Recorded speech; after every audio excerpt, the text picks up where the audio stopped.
Hello and welcome back to English Like Locals, the channel where we teach you the English people actually speak, not the English in your textbook.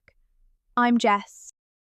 And I'm Marcus. Now, today's lesson is about a very British superpower. It's the ability to stay completely, perfectly calm while your entire life falls apart around you. Because in Britain, we don't panic, we describe.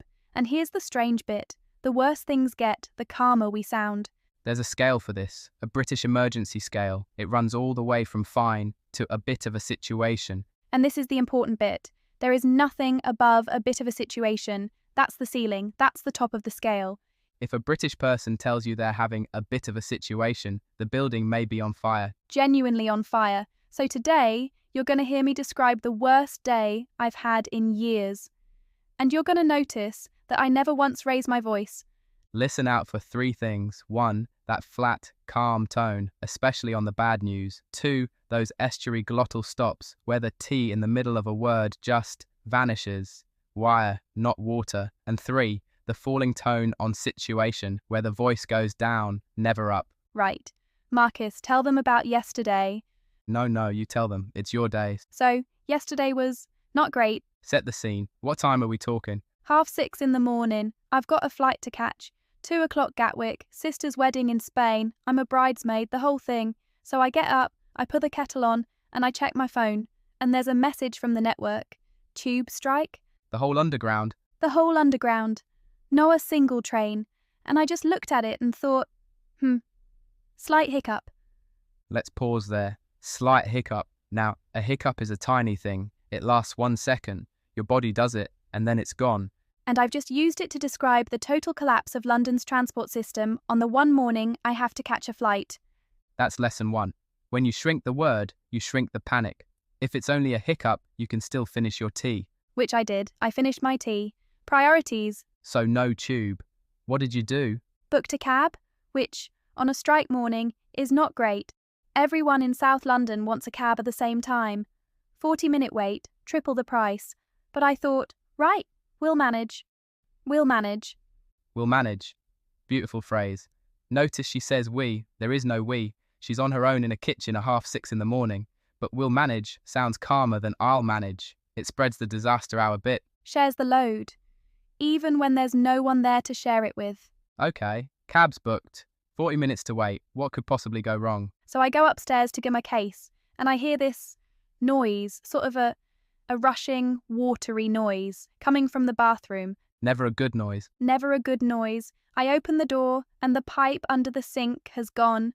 Just burst. Water everywhere, up the walls, across the floor, coming through into the hallway. And your reaction? I stood in the doorway, water round my ankles, and I said, out loud to nobody, "Oh, that's a bit of a snag." A snag. A snag is when your jumper catches on a door handle. A snag is a small problem with a simple fix. And I've used it for an indoor swimming pool forming in my hallway 90 minutes before an international flight. This is the technique working at full power now. Tube strike. Slight hiccup. Burst pipe. Flooded house. Bit of a snag. The bigger it gets, the smaller the words get. Because if I say the big words, if I say catastrophe, emergency, disaster, then I have to feel it. And I do not have time to feel it. I have a flight. So, what do you do with a flooded bathroom and a cab arriving in 10 minutes? You find the stopcock, you turn the water off, you put down every towel you own, and you send your landlord a text that says, and I quote, "Hiya, no rush, but there's a bit of a situation with the bathroom." No rush.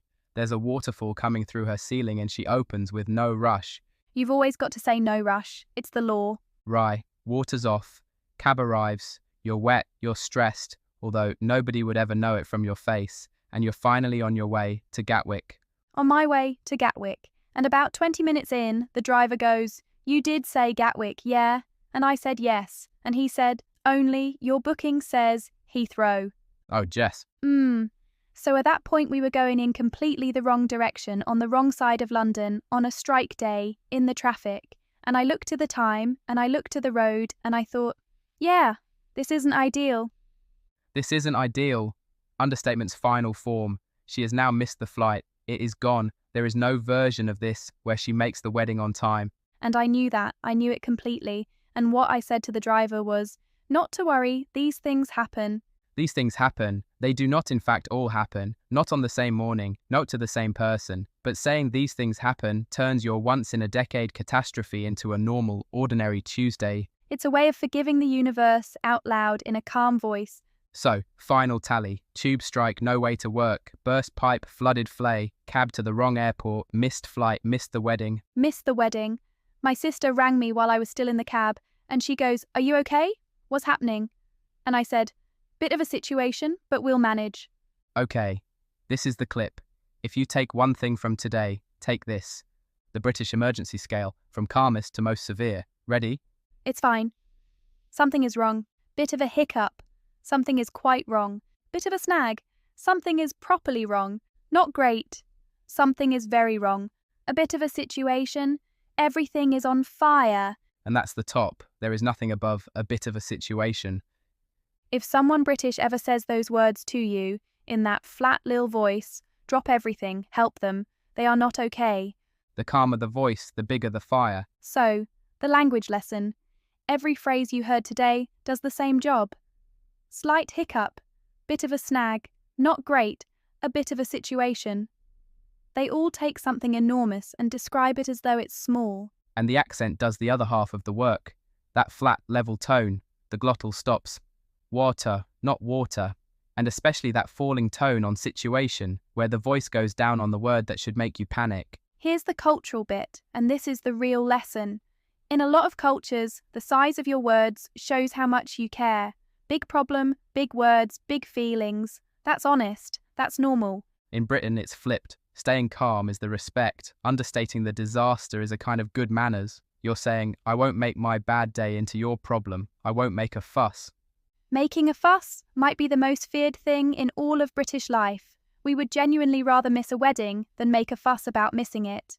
So when you hear a British person shrinking a catastrophe down to a bit of a situation, they're not lying and they're not cold. They're being polite. They're carrying the whole thing so quietly that you almost don't notice it's happening. The trick, as a learner, is to hear what the flat voice is hiding, because the calmer we sound, the worse it probably is. And on that note, did you ever make it to Spain? Oh no, I missed the whole thing, but these things happen. Marvellous. That's English like locals. If this one taught you something, subscribe and we'll see you next time. Bye for now. Mind how you go.